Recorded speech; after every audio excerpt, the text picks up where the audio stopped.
buong drama ng buhay, aming isasalaysay. Ang drama mo. Live.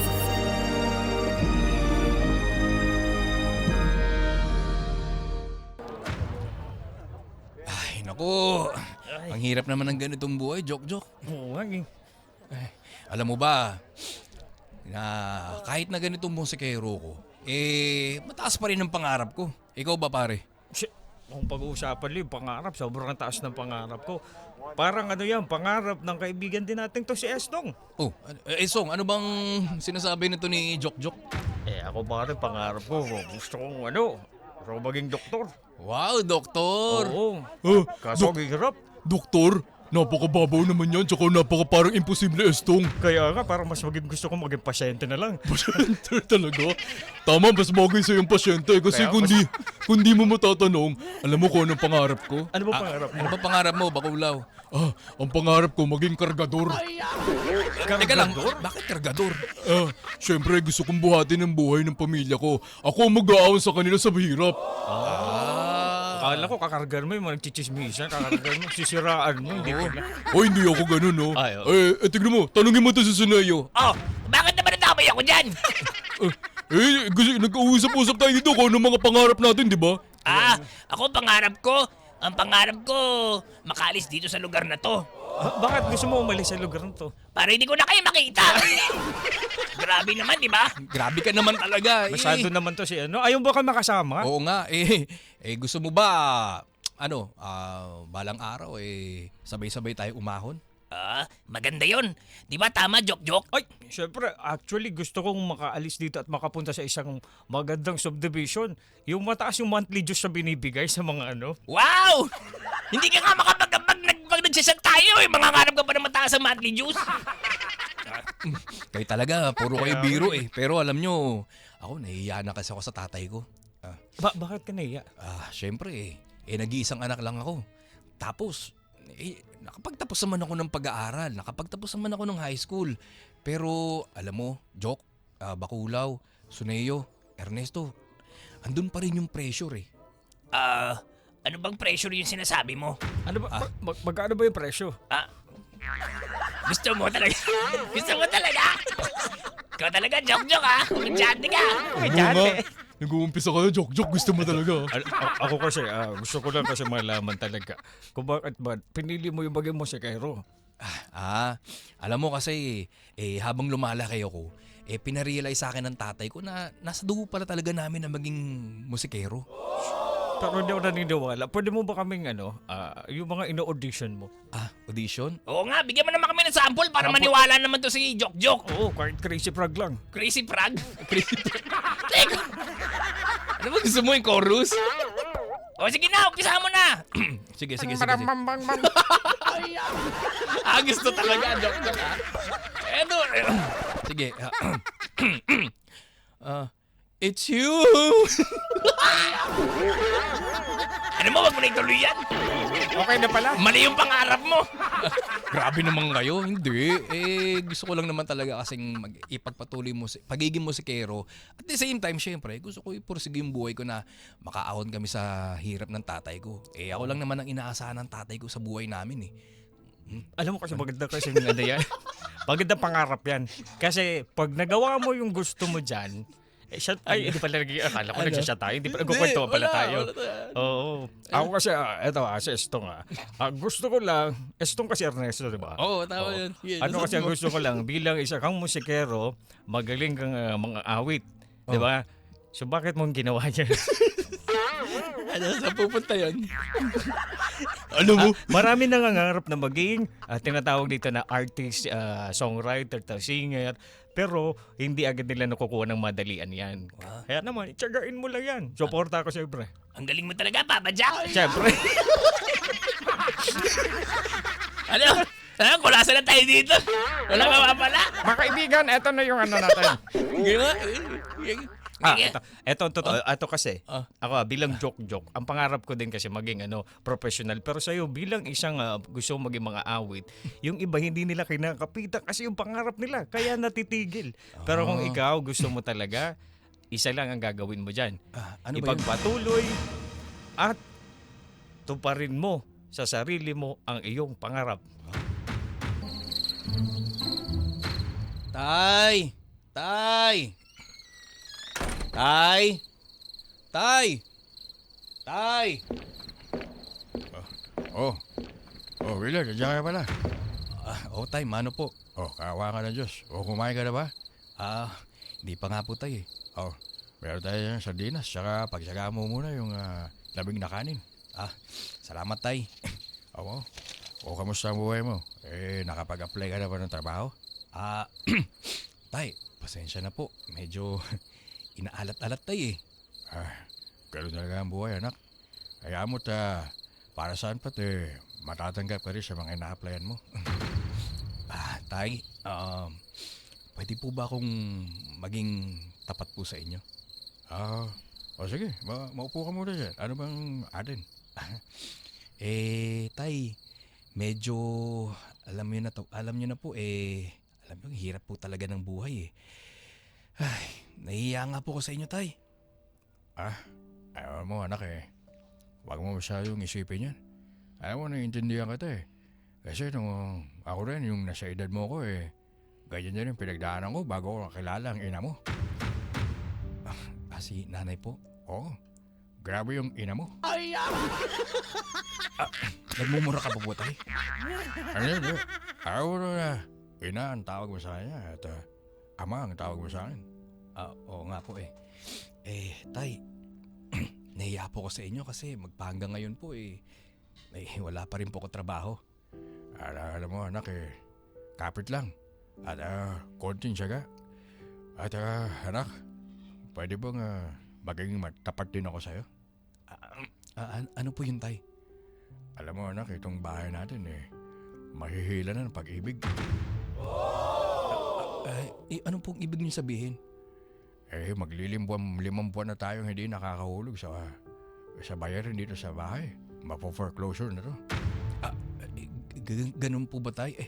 Naku, tay, pasensya ka na talaga, tay, Kaya nga ayaw naman kita i-pressure pero kailangan natin magtulungan para maisalba natin itong bahay na pinaghirapan namin ng ina mo. Opo, tay. Hayaan niyo po bukas, tay. Bukas sa bukas din po.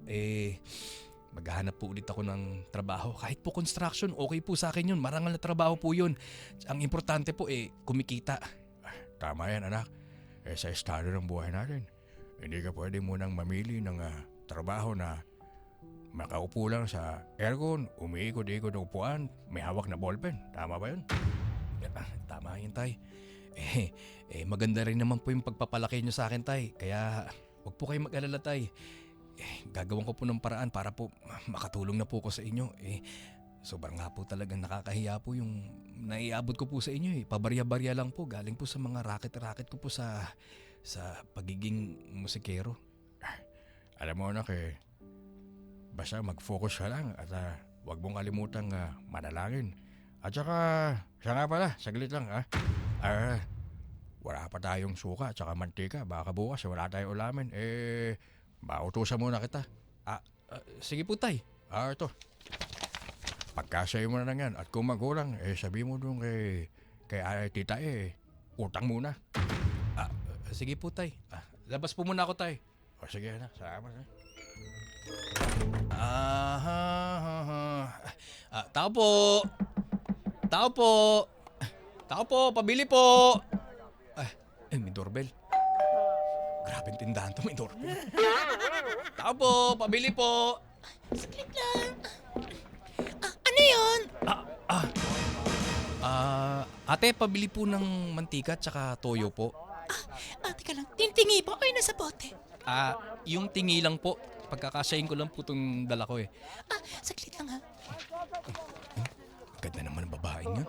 Parang ngayon ko lang nakikita yun siguro pamangkin ni tita Pero ang ganda niya Ito na Salamat po. Ma'am, pwede pong magtanong? Ano yung kuya? Bago ka lang po dito?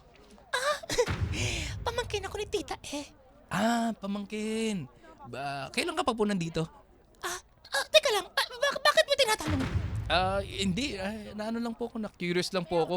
Kasi ngayon lang po kita nakita, tsaka bago ka lang po sa mata ko. Bago lang talaga ako kasi nung kamakalawa lang ako dumating dito galing sa probinsya. Kailangan kasi ng katulong dito ni tita kaya lumuwas ako dito. Ate, ano pong pangalan nyo? Ako si Jenna. Ako naman po si Willard. Nice meeting you. Nice meeting you. Sige po, salamat po Mauna na po ako. Sige. Ingat ka, sir. Oh, Jenna! Jenna! Tita! Sino yung kausap mo dyan, Jenna? Tita, si... Willard? Halika nga dito. Halika dito, bata ka. Tita, lumapit ka sa mic. Ako ba? Kasi Jenna, layuan mo yung layuan mo lalaking yan. Ha? Alam mo bang walang trabaho yan? Ano? Pero, tita... Halika dito, lapat ka dito. Layo mo eh. Saglit. Pero bakit, tita? Kasi walang trabaho yung lalaking yan. Ano? Kailangan mong humanap kung maghanap ka ng lalaki yung may trabaho. Tsaka bago ka lang dito sa Maynila kinuha kita para tulungan mo ako, hindi yung maharot-harot. Pero tita, wag ka naman ganyan. Baka naman yung tao Hops! Kailangan mong sumunod sa tita mo. Tita, Entiendes? pero tita, wag naman tayong ganyan. Wag naman natin husgahan yung mga tao na hindi pa naman natin lubos na kilala. Baka naman talagang sa ngayon maalat pa siya. Baka ngayon ganito pa estado niya. At darating din na panahon na magiging okay din siya. Ikaw naman Hindi talaga, ganon yun. tita. Di ba ang sabi mo sa magulang mo, sa probinsya, mag-aano ka dito, magtatrabaho ka para makapag-ipon. Tapos ngayon, may kausap kang lalaki, kaya ngayon palang binabalaan na kita. Yang lalaking yan ay hindi makakapagbigay ng maayos na buhay sa'yo. Tita, hindi naman siguro. Tsaka, tita, kakakilala lang namin. Nagpakilala lang naman yung tao. Wala namang sinabing iba. Nagpakila, sorry, okay. Oo, ikaw talaga. Nag-assume ka kagad, tita. Pero binabalaan kita dyan sabi ko sa'yo. Kung maghahanap ka, siguraduhin mong mabubuhay ka o bubuhayin ka niya. Hindi tulad niyan. Kasi alam ko yung kwento niyan. Puro lang yan pagtutugtog. Ang pagmusigero yan. Wala masyadong kita yan. Tita, alam mo, bad ka talaga. But Huwag ganun, tita. alam mo, iniisip ko lang yung yung future bilang pamangkin kita. Tita, nag-iiba na yung boses mo. Nagiging tito ka na. Sorry ha. Tita, ano ba yan? Yung kasi may ipit yung leg. Naka-turtleneck kasi. Tita, nagigitada ka na, naka-turtleneck ka pa. May ipit yung Adam's apple na tita mo. Jenna, basta seryoso. Tita, nagiging tito ka na. Dapat Jenna. Pakikinggan mo ang sinasabi ng tita mo. Tita, namumula ka na sa kalokohan mo. Nasasakal pala ang turtleneck. Sorry, tita. Tita, sige tita, kung yun naman ang advice mo, pero let's give him a chance. Malay mo naman. Huwag mo ini-English. Bakit ba, tita? I told you not to English me because I will English you back. Gusto mo, tita? Gusto mo. Sige na. Usapan mo yan, pero sabi ko sa'yo Jenna, dapat hindi ka masyadong magpapaano dyan sa lalaking yan. Kasi musikero yan, sabi ko sa'yo, wala pang naaabot sa buhay yan. Okay, tita, pero ulitin ko lang sinasabi ko, huwag tayo maging mapanghusga agad. Malay mo, balang araw pagbalik nandito, di ba? Iba na siya sa kung ano yung nakikita natin sa kanya. Tita! Jenna? Tita? Di ba sabi ko layuan mo yung lalaki na yan? Tita, Halika. nag-uusap lang naman kami. Ang sabi ko sa'yo, layuan mo yan. Di ba na malinaw naman yung pagkakasabi ko sa'yo? Tita, Bakit hindi ka nakikinig, ha? tita, wag naman Gusto mo ba malaman ng mga magulang mo to? Tita, siguro naman wala naman pong masama kung mag-uusap po kami ni Willard. Ate tita. Huwag mo ko ate-ate. Tita, wag naman ganyan. Wag mo naman pinapahiya yung tao. Kasi wala naman siyang ginagawang masama. Nakikipagkilala lang naman siya. At tita, nagpasalamat lang naman siya. Nagpasalamat sa'yo. Diyan nagsisimula ang lahat. Alam mo ba? Diyan sa simpleng pagsapasalamat na yan, nagkakamabutihan, tapos nagiging mag-asawa, nagkakaanak. Pero alam mo ba, sino sabi ko ulit sa'yo na hiyang lalaki na yan ay walang patutunguhan dahil walang stable job. Stable job. At ate, hindi naman po siguro, wag naman po ganun kayong magsalita sa akin. Tita, oo nga.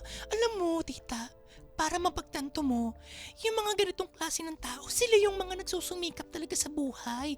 Hindi naman nila ginusto, tita, na maging mahirap, na dumaan sa ganitong sitwasyon. Di ba? Tayo nga nila, mama. Ganito rin naman yung sitwasyon natin dati. Talagang isang kahig, isang tuka. Pero wala naman tayong narinig na panghusga sa iba.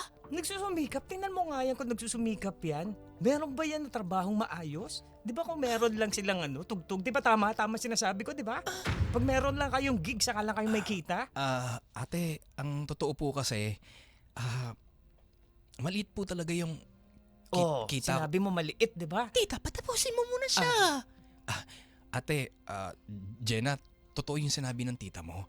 Maliit lang naman talaga yung kinikita ko sa ginagawa ko. Pero para sa akin kasi, ang importante marangal tong ginagawa kong hanap buhay. Kahit na maliit lang yung kinikita ko. At isa pa, wala akong tinatapakang tao.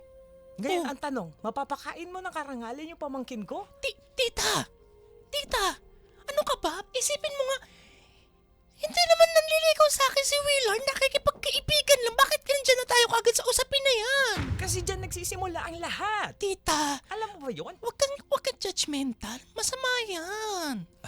At ate, tama po yung sinabi ni Jenna. Nakikipagkaibigan lang naman po ako. Oh, tita, yun naman pala eh. Tsaka, kahit naman ligaw siya, wala namang masama. Para sa akin, tita, mas okay ako sa mga ganitong klase ng tao dahil nagsimula sila sa baba at nagsusumikap para umangat sa taas. Di ba, tita? Hindi pa din ako naniniwala sa ganyan. Magugutom kapag dating ng araw. Tita, nasisigurado ko sa'yo na itong mga ginagawa niyang pagsisikap, magbubunga to na maganda dahil lumalaban siya ng patas. Opo, tita. Basta hindi pa rin. Ikaw ang bahala. Pag nagutom ka at nasira yung buhay mo dahil sa lalaking yan, wag kang lalapit sa akin. Tita, ako ang bahala sa sarili ko. Ako ang nasisiguro ko na mabuting tao si Willard. Bahala kayo dyan. Willard? Jenna, pasensya na ha. Ganun yung tita mo. Ako nga dapat humingi sa'yo ng pasensya. Hayaan mo na. Maiintindihan ka rin ni tita. At mabuti nga pumupunta ka dito ng personal para humarap ka sa amin bilang tao. Salamat, Jenna. Asya, hayaan mo na. Ano bang gagawin mo ngayon? Ba't napadaan ka nga pala? Papaalam lang sana ako kasi mag-uumpisa na ako doon sa in-applyan kong trabaho na nirekomenda ko ng tito ko. Oh, tamo? Diba? Ang galing! Meron ka na kagad swerte. Sa totoo, ikaw nga yung swerte sa akin Talaga? Oo. Kung di mo mamasamain, pwede pa akong pumunta-punta dito sa'yo para makipagkaibigan. Oo naman, Willard. Walang problema yun. Anytime. Basta kailangan mo ng kausap, kailangan mo ng may masasabihin ng problema mo, go. Walang problema sa akin. Yun tita mo. Ay naku, huwag mitindi niya. Kilala ko yan. Magiging okay din sa yan. At kapag balik mo dito, nakita niya na may improvement sa buhay mo, tsak, siya pa ang unang-unang mabati sa'yo ng congratulations. Salamat, Jenna. Alam mo, swerte ko kasi napaka-positibo mo sa buhay. Ay nako, wala naman tayong ibang no choice, diba? Kundi ang maging positibo sa buhay. Kasi kung magiging negative tayo, wala na tayo pupuntahan. Salamat. Alam mo, ikaw yung nakikita kong Mr. Right. Ano? Teka lang, anong Mr. Right? Mr. Right, talagang ikaw ay tama. Tamang nakilala ko, tamang nakilala mo. Dahil inspirasyon natin ng isa't isa. Talaga? Ikaw talaga. Sige na, maganda ka na. At marami ka pang susuungin pagsubok sa buhay mo. Salamat, Jenna. Oo naman. Anytime. Tsaka huwag mo na isipin si tita. Ako bahala to. Magiging okay ka rin doon. Salamat, Jenna. For more days, magkaibigan? Oo naman.